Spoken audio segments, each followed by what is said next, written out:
Келіншек гүлі солғандам. Соңғы бөлім. Автор Айзат Рақыш.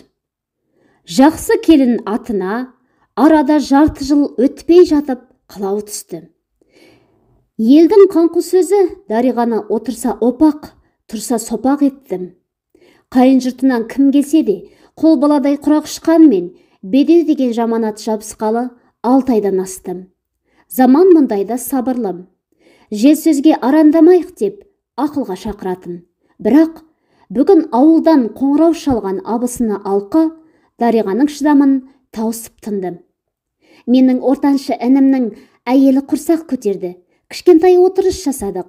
Кешел бері соған шапқылап, шаршап қалыппын деп ауылдың жаңалығын айтқансыды. Құтты болсын дей берген Дариғаның сөзін кіл тізген Алқаның келесі ауыз ашқаны аждақаның ысылындай естілді. Заман өзін әлі тым жас сезінеді. Қазір әке болуды ойламауы да мүмкін. Десе де, сенің жасың кетіп барады ғой. Жарты жыл дегеннен қорқу керек. Менің келінім 2 ай болмай жатып аяғы ауырлады. Мына табалау, қорлау, мысқыл, әжуадан құлағы шығылдап кеткен Дариға телефон тұтқасын қоя салды. Өзін қайраттылар қатарына қосып жүргенін бекер екен. Іші удай ашып, көзіне жас толды. Кімге не деп шағынарын білмей үйінен ата жөнелді. Бағыты жекеменшік клиника еді.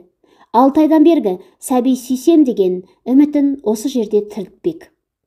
Ұзақ тексерістен соң дәрігер Әсия сөз сабақтады. Барлық талдауларды алдым. Ертең дайын болады. Қорытындысын өзім келіп сіздің кеңесіңізді естеймін деп әлі ішкі өксігін баса алмаған келіншек алқына сөйледі. Абысына жүрегіне байлап жіберген шерлі түйін тарқар емес.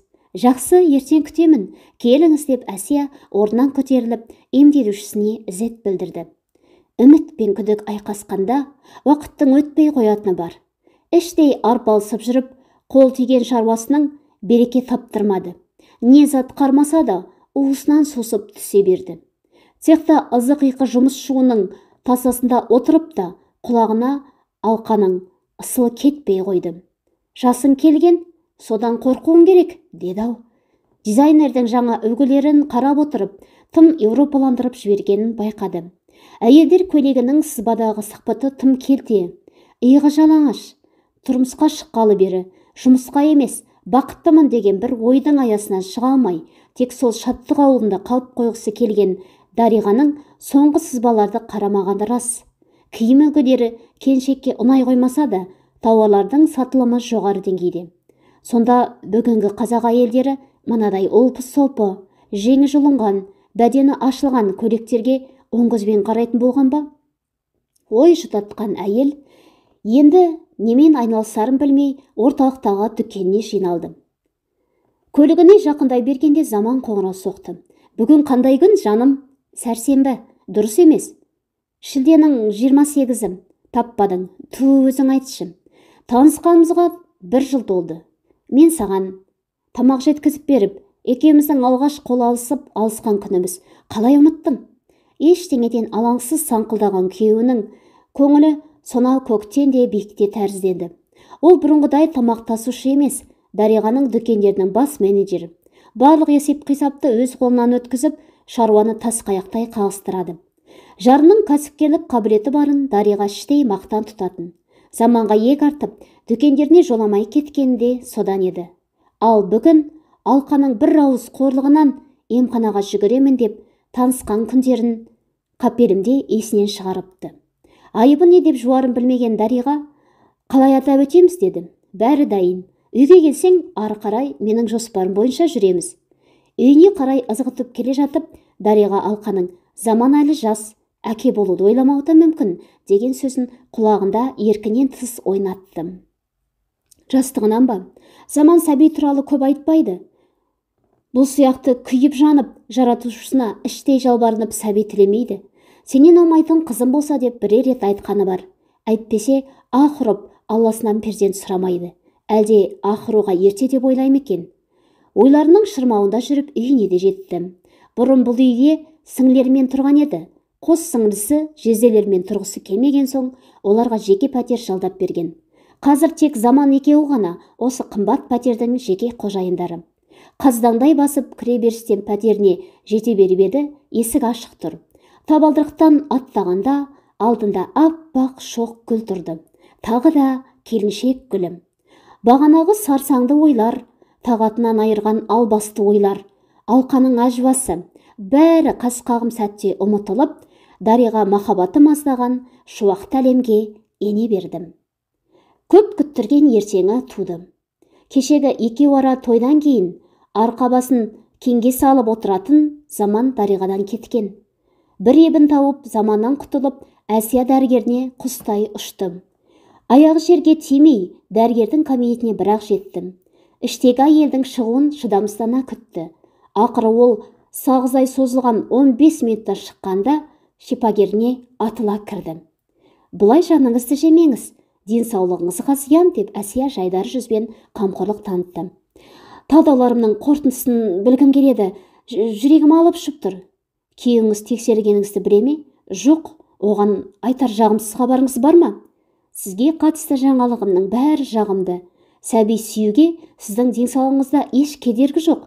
Дәрігер ретінде айтарым, жарыңызбен бірге келіп тексеріліңіз. Екеуара талдауларыңыздан соң неге бала көтермей жүргеніңіз белгілі болады. Әсияның күлімдеп тұратын жылы жүзі мен мейірімді сөзінен соң Дариға бір күннен бері ішкен ірің жеген желметкен уайым қыспағынан қалқып шықты. Талдау нәтижелерін сөмкесіне сала салды да, қаздай қалқыған әдемі шірісіне салып, емханадан шықты. Дені сау болса да, елдің қауесетіне құлағындырып қайтсын. Заман екеуі түскі астарын мейрамханадан ішті де, күнделікті қарбалас жұмыстарына оралды.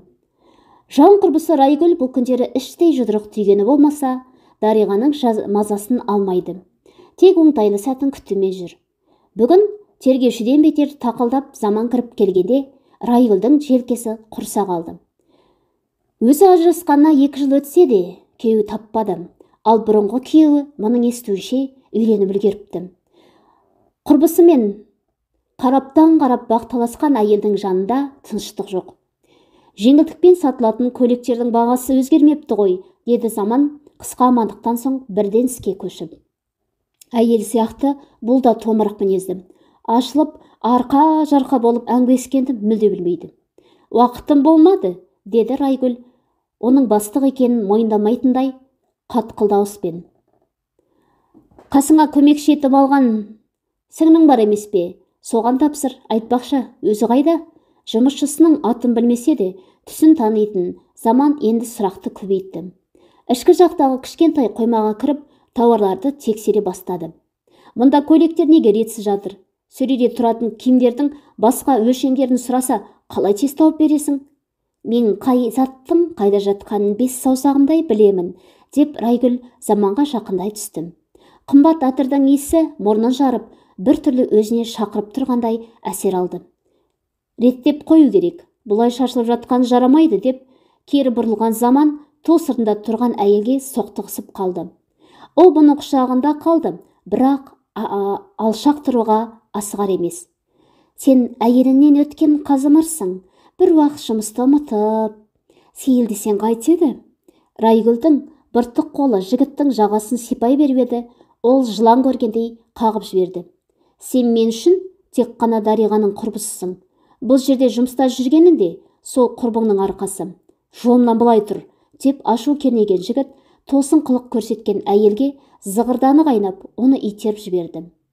Ол жайраған киімдердің үстіне құлап түсіп, аузынан көбік шаша түрегелді. Бедеу қатыныңа осыншама адал екенін білмеппін. Әрі мен 2 бала тапқан тәжірибелі әйелмін. Менен жамандық көрмеседің, жігітім. Құры, арсыздың нағыз өзі екенсің, деп ызаға булығып қалшылдаған жігіт қоймадан шықпақ еді, Райгүл жеңіне жармасты. Долы ашу қысып, Заман оны сылкып лақтырды. Толық әйел бар салмағымен ретсіз тұрған жәшіктердің үстіне топ ете қалды. Құры құламай, азынаған айғайға басты. Көмектесіңдер, ойбай, құтқарыңдар! Райгүлдің мына айғайынан оның не сұмдықты бастағанын сезе қойған Заман жерге бір түкірді де адымдап шыға жөнелді. Көрші дүңгіршектердегі сатушы әйелдер Райгүлге көмекке тұра ұмтылысты. Дәрігердің қорытындысы көңілін жай еткен Дариға ас үйде бар өнерін салып, түрлендіріп тамақ пісірді. Білмегенін ғаламтордан қарап әлек болды. Заманын кешкі асқа күткен түрім. Күйеуі түздегі ренішін жайдар жүзіне жасырып, дастарханға отыра бергенде есік қоңырауы шылдыр етті. Ашыңыз, полиция деген сөзден Дариғаның құты қашып кетті. Полицейлердің күйеуіне таққан айыбын естігенде есінен тана жазады. Тағы да күдігі бас көтерді. Кімді жүрегінде аялап келген, кімді өмірлік жар тұтып, көңілінің төрінен орын берді. Бұның билей алмай Заманға қарады. Ол түк болмағандай салмақты раймен бұған бұрылды да: «Жаным, маған сенесің бе?» деді. «Иә» деген өз даусы Дариғаға алыстан құмығып әзер естілді. «Сен маған сенсең, мені қолдасаң, содан ақ күш аламын. Түсініктеме беріп, тез-ақ оралам». Тарс жабылған темір есік зілді бұйрықтың мөріндей сезіліп, келіншек бүрсіп отыра кетті. Осы күдік дегенің еш себепсіз атылатын жыландай басын қақшитып қоятыны несі екен? Әйтпесе бұл Заманның өзінен басқаға көз қырын салғанын байқаған да, аңдаған да емес.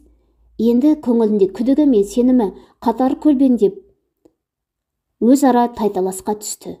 «Жоқ» деді орнынан тұра беріп. Заман әйел көрсе тұра шабатын айуан емес. Алтын көрсе періште жолдан таяды. Күдігі әбден оянған екен, азғыра бастады жүрегін. «Жоқ» деді жүрегі жиі соғып. «Жоқ, Райгүл алтын емес». Бірақ Заман оған бола шайтан жолға түспейді.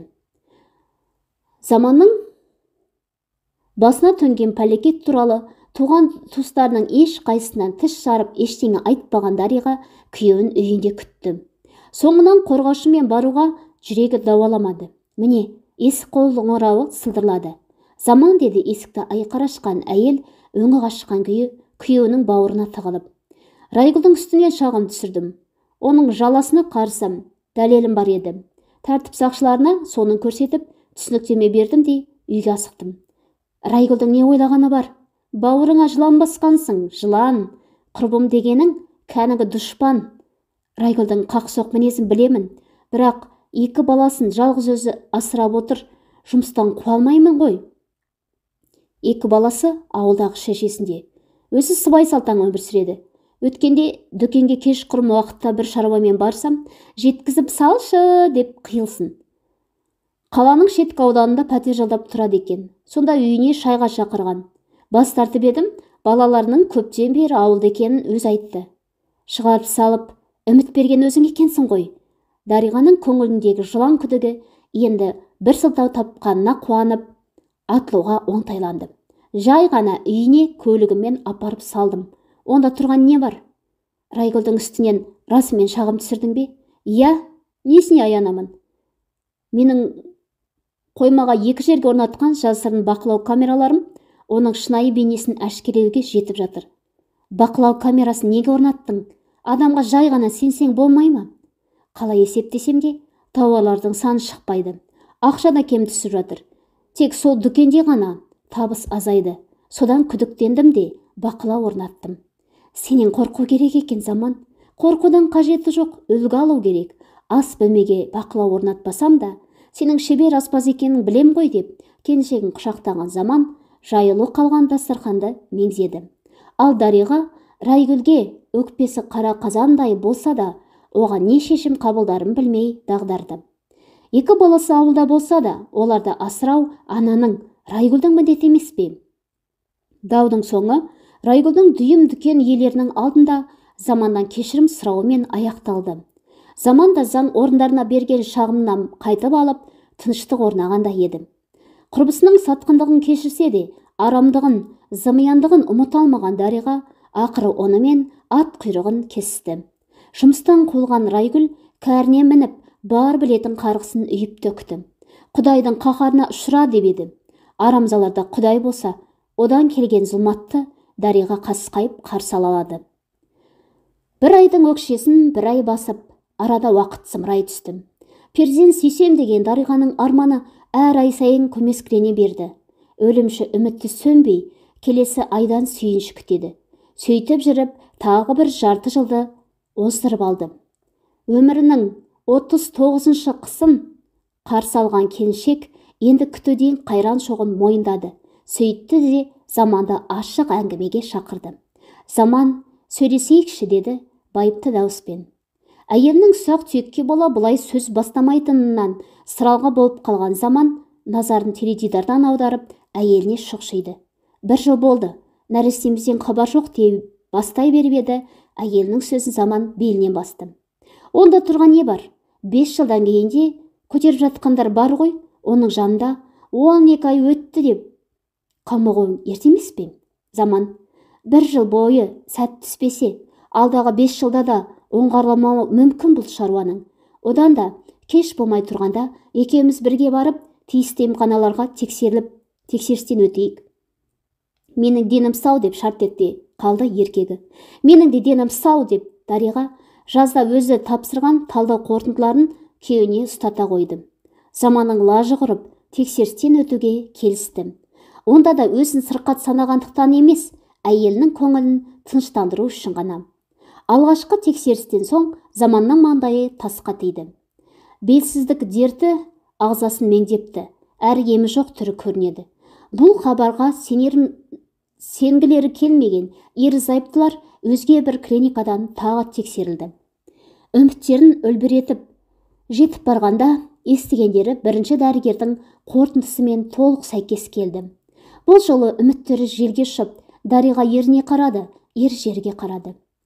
«Дәрігер мырза, қазіргі медицина нендей кереметтер жасайды, кемпірді жасартады, жігітті қызға айналдырады. Ал ағзадағы мына сырқатты жазалмау мүмкін емес» деп жалбарынды Дариға дәрігеріне. Белсіздіктің бұл түрі емдеуге көнбейді. Ол жүрек келе пайда болса жазылар еді. Бұл жағдайда шипагердің сөзінің соңын Заманның құлағы тұндырып жіберді. Ол тәлтіректеп тұрып шыға жөнелді. Соңынан жүгіре шыққан Дариғасын көрген де жоқ. Қасірет қақпасы Заманға сықырлай ашылды. Ол қақпадан жігіт жалғыз аттамақ еді. Әйелі қосамжарланып біргенді. «Сенің жоғың, менің жоғым. Неге жалғыз қайғырасың? Менің балаларымның әкесі тек сен ғана боласың. Сен ғана боласың. Өзге ойға дәтің бармасын» деп өксіген келіншек емхана алдында толассыз кіріп шыққан сырт көзен жасқанбай-ақ күйеуін сүйемелдеп алып кетті. Ел ішіндегі емханалардан күдер үзіп, шетел ауруханаларына сұрау салды. Германиядан бір емхана тауып, тездетіп соған аттанды. Жазмыштарынан оза алмадым. Мұнда да сол сұрқия диагнозды қайта естідім. Сүресоқ күйден арыла алмай, тілі кешкенсіп тыпырлап жүрген бір күндерінде ауылдан айғаным келді. 1 жылда келіні жамандыққа қиып үлгерген ене бұл жолы жақсылықпен жетпеп едім. Заман шығып кеткенде ас үйде күйбеңдеп жүрген Дариғаға аюдай ақырды. Жетім қызға жекігендей зілдене сөйлеп, келінін ұлынан бездіріп жібермек еді. Ауылдағы ағайын сөздің реті келсе, айғанымның ұл келіні әлі бала сүймепті деп өсекке таңып бітті. Ендігі әрекет айғанымнан болуы заңды емес пе? Сен қырқылжың тартқан қырқыңда 30-дан енді ғана асқан жап-жас ұлымның сорына бола жоқтың. Қараңды батыр ұлыма сенің ақшаң керек емес, құрылыста істеседі, өзінің теңін тауып бала сүйеді. Енесін басы жерге жеткенше иіліп расымен сый тұтатын Дариға мына сөзге күйіп кетті. Сөз жұптауға қамдана беріп еді, енесі атой салды. «Ұлымның басын босат, бала табатын жас қыз әперем. Ауылда көздеген адамым бар. Апа!» Желке тұсынан шыққан Заманның даусына шешесі селт етпеді. Оның ойынша, ұлын мына Дариға деген албастының тұзағынан құтқаруы орынды. Неге екені белгісіз, келіні ұлына қарай ұмтылды. Әлде бір сыры аян болатындай жанталасып, күйеуінің сөзін шорт кесті. Заман: «Анаң ғой, ештеңе деме, ертең өз басыңа таяқ болып тиеді. Сыр ашпа. Қандай сыр? Айтқане?» «Апа, мен...» Заманның аузын алақанымен жапқан Дариға шыр етті. «Айтпа. Ауыл білсе, сені бұл маңнан жүре алмастай етеді. Айта көрме». Келіннің бұл шырпырын бедеулігін жасырған сыңайы деп түсінген ене ауылына суыт аттанып кетті.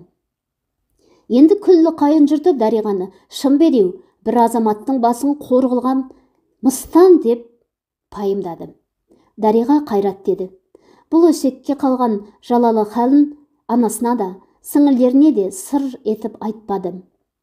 Өз ішінде сақтап, өз ақиқатымен өмір сүре берді. Тек заман тынши алмады. Анасы көз алдында Дариғасын бедеу деп қорлады. Ертең өзге жұрт не демейді? Мұның бір жолы болу керек. Тығырықтан шығар саңылау табу қажет. Осы ойы сандалтқан заман өздері қаралған дәрігерге салбырып жетіп барды. Сонда шипагеріне айтқаны бірақ сөз. Менің әйелім бала көтере алады ғой, иә? Иә, ана болу мүмкіндігі жоғары. Онда екі орталықтың көмегіне жүгінсем не болады? Заман іншек. Сен түсінші. Сенің белсіздігіңнен екі орталықта сенен еркек материалын ала алмайды. Менің әйелім қалайда ана атануы тиіс. Бөгде еркектің материалынан, яғни донордан Дариға жүкті бола алады. Физикалық тұрғыда бұл әбден мүмкін. Тек оған әйелін көне қояр ма екен? Шешімін таптым мәселенің деп түнерген заман әйеліне қарай зымырай жөнелді. Айтары оның көңіліне жақпаса да, қолқалауы буынсыз жерге пышақ ұрғаннан бетер болса да, алған бетінен қайтпады. Дариға ашуланды, қорланды.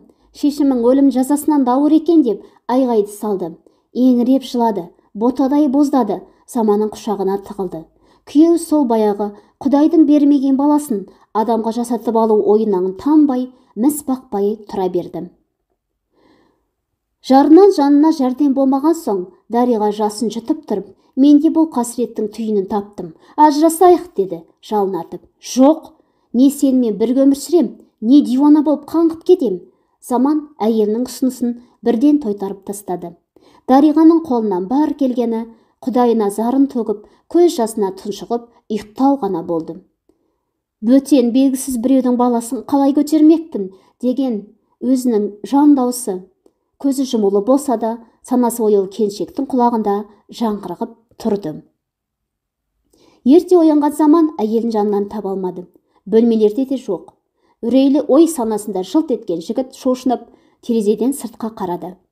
Әйелі қапалақтап жауған қардың астында қимылсыз қатып тұр. Бейне бір жансыз мүсінді қарасына қадап кеткендей. Заман шала-шарпы киіне сала далаға атылды. Әйелі қалатының сыртынан шұқа күртешесін іле салған.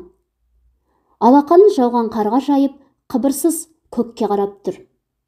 Қар ұлпалары азалы келіншектің ыстық жүзіне тамып, еріп жатыр.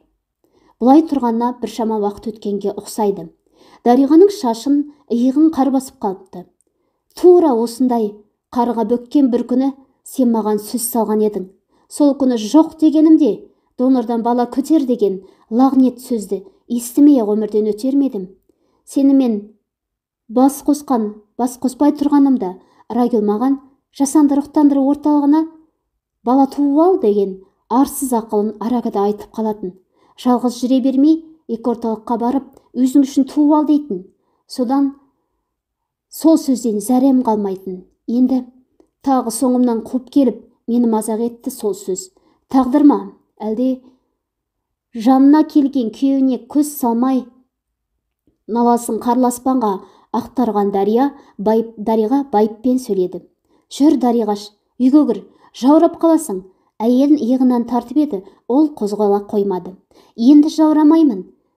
Кеште тоңғаным ғұмырыма жетеді. Келіншек үстіндегі қарын сілкіп тастап, нық басып үйіне беттеді. Заман оның бір шешімге келгенін іші сезсе де, ол әрекеттерінің соңын болжай алмады.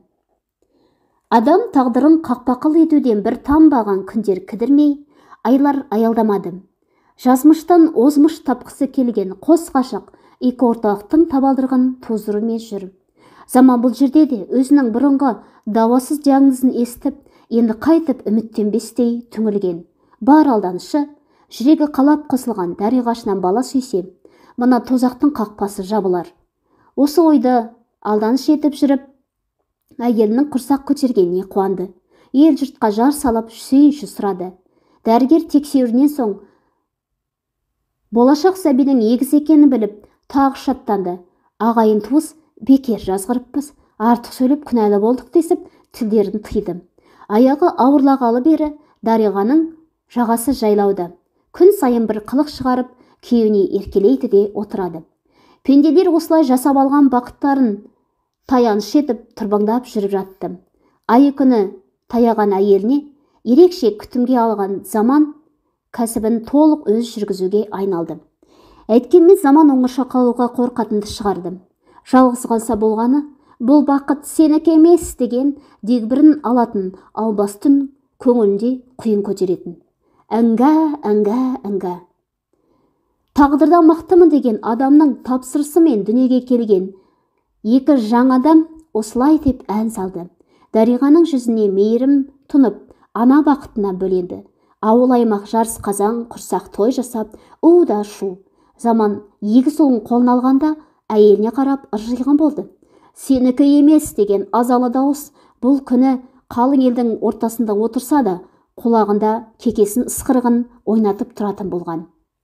Сенікі емес. Балалар ыңғайлаған сайын бұл дауыс та зорая берді. Әйелінен жасырып психологқа да барып көрді. Олардың айтқан сандырағынан одан бетер жынданып кете жаздады. Психолог Заманға құпиясын әулет алдында жайып салып, жүрегін босатуға кеңес берген еді. Сәбилердің ыңғайлары үйілге айналды. Үйіл былдырға ұласты. Ай сайын қос нәресе қарақұлақтанып өсіп келе жатты. Дариға екі ұлын сәт сайын қызықтап, минут сайын суретке түсіріп, оны әлеуметтік желіге жүктеп, ана бақытына шомып мәз. Тіпті қайсы бір кезде Заманменсіз жоқтай көрінетін. Енесі екеуі үйіріліп балалардың жанынан шықпайды. Өзі ерекше жақсы көретін кенже ұлынан көрген немерелері болған соң ба, Айғаным шақалақтарға тым бауырмал. Ауылдан ай құрғатпай келе беретін де содан. Екеуі де сенен алмайды, дейді балаларды қызықтап отырып бір күні анасы келініне.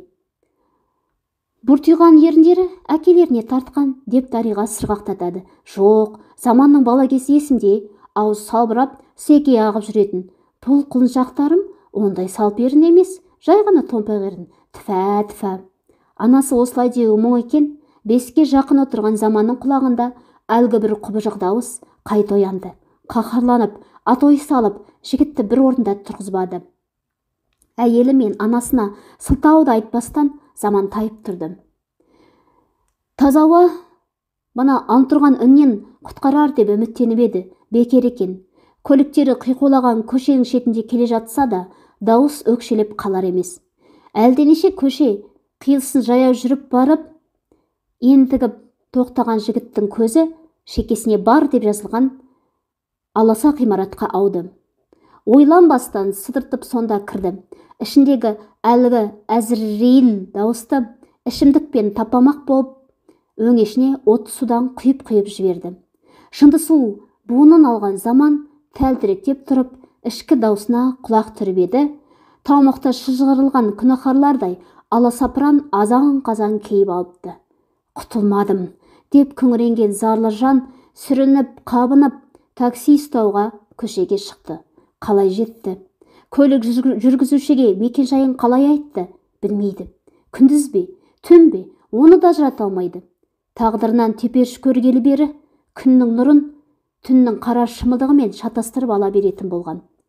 Аяғына шалынсып жүріп, пәтеріне әупірмен жетті. Даймас күйеуін көріп, Дариға сілейді де қалды. Ішін тартып таңданған анасы болды. Ұлы ешқашан үйіне мас болып көрмеген. Анасы ұлын отты судан 60 қадам алыс жүреді деп ойлайтын. Сол үлгілі ұлы жиіркенішті иіс мүңкіп, арсың-арсың күледі. Дариғаш, және құрметті анам, деді Заман жиналыста тұрғандай қолын сермей сөйлеп. Біз ұлы даланы мекен еткен ұлы елміз ғой, иә, ұлы елміз. Ішке кір. Айғайлама, балаларды оятасың. Ендеше, біліп қойыңдар, ұлы елдің ұлы қасіреті бар. Хи-хи-хи. Өз сөзіне өзі иығы секілдей түкірігі шашырай күлген Заман қонақ бөлмеге беттеді. Аяғын әрең басса да, тілі мен жағына сүйеніп қояр емес. Дариғаның зәресі зәр түбіне кетті. Егер мас күйінде бар шындықты әшкере қылса, Заманның ертең күні не болмақ? Балалар ше? Екпіндеп қонақ бөлмеге күйеуімен бірге кірген келіншек есікті жауып үлгердім. Енесі есік көзінде состиды да қалды. Бұл келіннің не жасырғаны бар? Қалайда анықтау керек? Ішке құлақ тосқан еді, баласының даусы еміс-еміс естілді. Ой шіркін, біз ұлы даланың ұлы еліміз. Мен сол ұлы даланың бір ұлымын. Ұлы даланың улы қасіреті бар. Улы, иә, жаным? Иә, дұрыс айтасың. Ұйықта, ертең сөйлесеміз.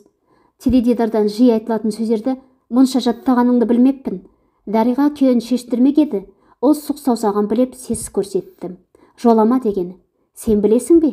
Біз мәңгілік еліміз. Мәңгілік елдің мәңгілік мәселесі бар. Ол мәселе ешқашан шешілмейді. Екі мәселе ана бөлмеде деп балалар ұйықтап жатқан жатын бөлмені нұсқады. Дариғаның іші ұлып қоя берді. Заманның өздерін мойындамағанын былай тұрсын, балаларға деген әкелік сезімнің орнына қайдағы бір жексұрын сезімдер ектеп алғанын келіншек бар жанымен түйсінді. Түйсінді де солқылда жылап отыра кетті.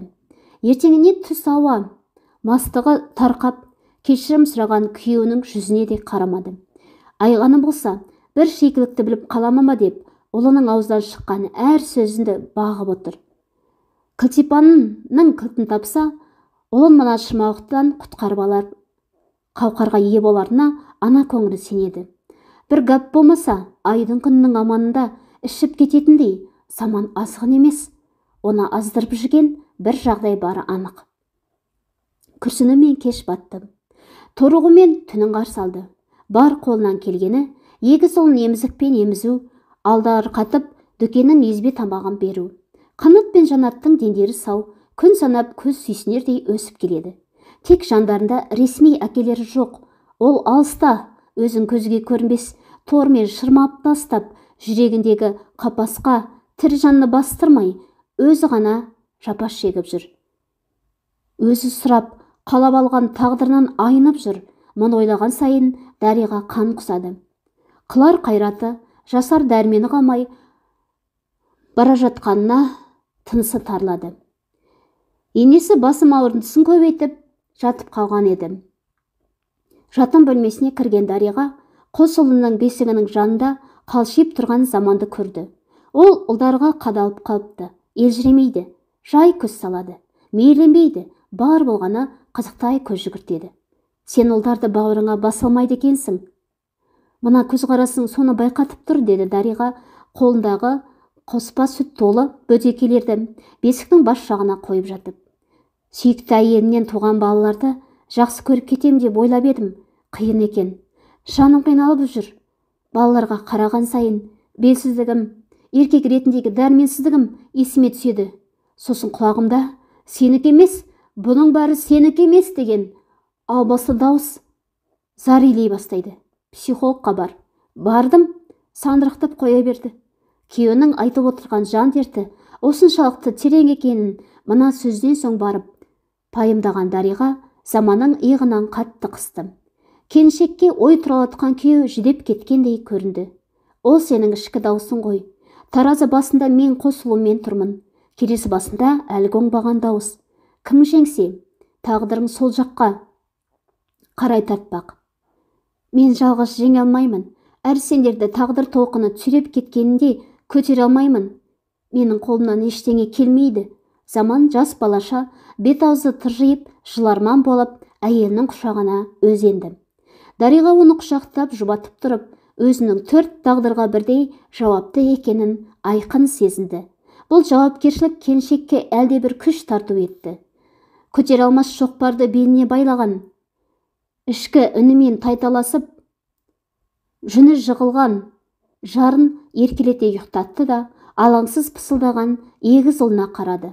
Олардың осы теттейдей уайымы жоқ, бір қалыпты ұйқысы әйелге құдіретті күш берді. Ол ұлдарына әкелерің кім деген сұрақ пен жүздеріне қарай алмайтын. Сол сауалдың жауабы өзіне де шешімі қиын жұмбақ екенін білетін. Заман күйзеліске түскелі бері титықтап қалған кәсібін Дариға қайта дөңгелетуге бекінді. Тігін цехтың жұмысын жандандыруы да жоспарлай бастады. Сезімге беріліп, қолдағы барынан айырылып қалуға әсте болмайды. Түс ауа, үйіне келген Дариға Бүгін жұмысын бастаған бала күтушісі Құндызға сұрағын жаудырды. Балалар қалай тамақтанды? Тәбеттері жақсы ма? Мезгілімен ұйықтады ма? Иә, Дариға әпке, жолдасыңыз түске таяу шығып кеткен. Содан бері оралмады. Апа ауылына кетті ме білмеймін. Балаларға жалғыз өзің қараған екенсің ғой. Көп рахмет. Қонақ бөлмеге қалың төселген көрпеде жыбырлаған егісін кезек-кезек сүйген Дариға Құндызды шайға шақырды. Апаңыз мен отырып бала күтушісін жалдағаны несі деп ренжіп кетті. Соған ыңғайсызданып отырмын, деді Құндыз жасқаншақ үнмен. Несіне ренжиді? Мен кәсібімен айналысу үшін балаларға қарайтын сенімді адам керек. Ал енем кез келген уақытта ауылына қайтып кетуі мүмкін. Тоң-торыс отырып шай ішілді. Құндыз қаланың шетіндегі үйіне кетуге асықты. Дариға күйеуін ойлап сабыры қашты. Таныстарынан қоңырау шалып, заманның жайын сұрауға намысы жібермеді. Түннің бір уағына дейін көз ілмей күтті. Ақыры таң сілем бере, еңбектегендей болып заман жетті. Үйді қалай тауып келетініне таңы бар. О, менің ұлы қасіретім, деді есіктен кіре тілі күрмеліп. Арақ жеңейін деген бе, ішсе болы тілі күрмелетінді шығарыпты. Ызбарланба бәйбіше, бұл менің өз жолым. Арақты суша сіміріп едім, құлағымдағы анау білгіштен құтылдым. Тып-тыныш, қандай тамаша. Кірген бойда аяғын созып, жалаңаш еденге жатуға ыңғайланды. Менің ұлы қасіреттім мына сенсің, бұл жолға бірге түскенбіз дегенің қайда? Бәрін жоспарлап, ойға алғаның жүзеге асқанда, бұл қайдан шыққан күйзеліс? Сыбырға жақын үнмен зәрлене шыққан әйелдің сөзінен заман аққандай болды. Жуаси қарап сәл отырды да, сенің жазағың жоқ деп мәңгірледі. Өзің түскен отқа мені де шыжғырып жатырсың. Мені ғана емес, екі баланы, анаңды да аямадың. Біреуді аяйтын шама менде жоқ. Мен өзім мүсіркеймін. Бүгін жетер. Ауылыңа кет. Миыңды тынықтыр. Әйелінің мұндай өктем пәрмен күтпеген заман отырған жерінен қабалақтап әзер тұрды. Жоқ, сен қайда болсаң, мен де сондамын. Басқаны айтпа.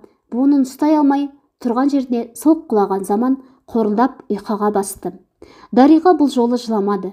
Құдайына да жалбарынбады. Өйткені бұл қасірет құрығын мойындарынан байлап берген Құдай емес, адамдардың өздері ғой. Сол үшін не деп жалынсын? Заман бір есін жиып, аунақшыған кезде сүйрелеп әкеліп диванға жатқызды да, өзі жатын бөлмедегі ұлдарының жанына келіп отырды.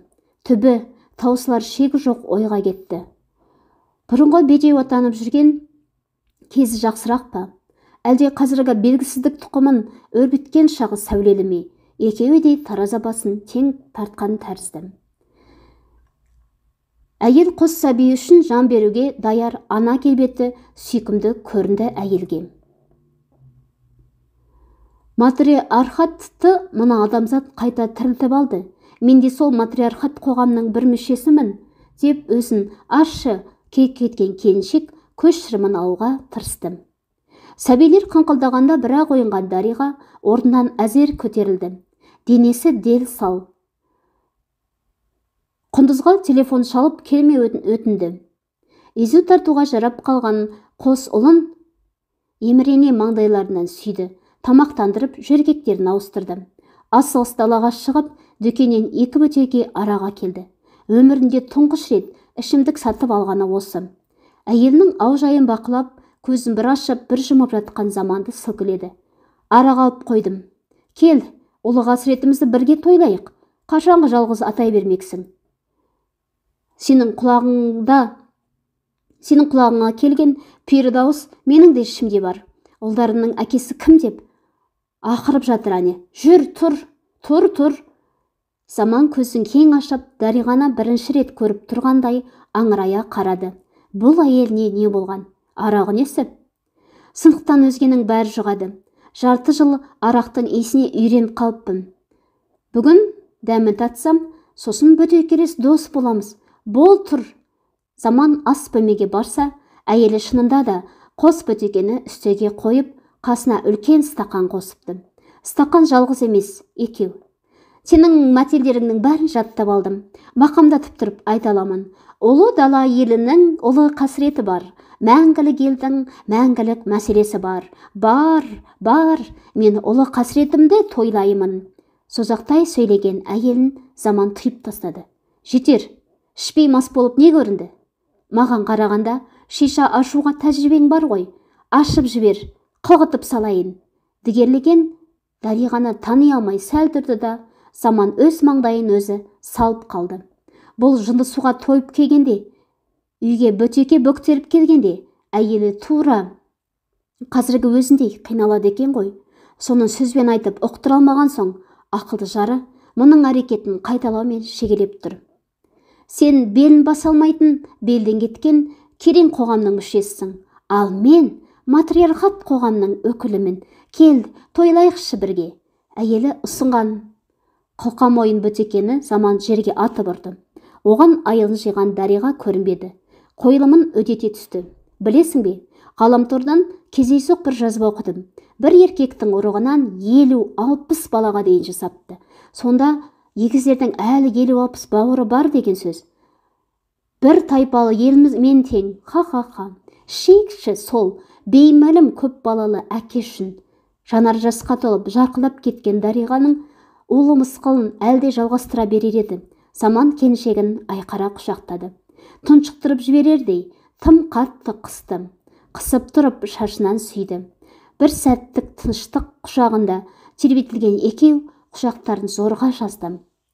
Жалт қимылдаған Заман оқыс бұрылып, есік көзіндегі сөреде жатқан әмиянын алып сырт құмтылды. Өзі араға келіп ішпекші ме? Кері психология жаттығуым оң әсер етті ме? Әлде теріске кетті ме? Деп Дариға көз жасын сүртіп, ұлдарының жанына келіп отырды. Заман аяғына шықпай, бұрын өзі келіншек күлін сатып алып жүрген дөңгіршекке қарай жүгіріп келе жатыр. Сәл кешіксе, сүйген әйелінен мына жалған жарық дүниеден көз жазып қалардай безілдеп келеді. Келе жатып, өз-өзімен дауласып та үлгердім. Зәке, сен оңбайсың. Белсіз екеніңді білгенде жарың сенен теріс айналды ма? Жоқ, егер дені сау бола тұра, бедеу атына таң алдым деп сенің талақ тастағанда, сонда ақыр заман онатсаң жарар еді.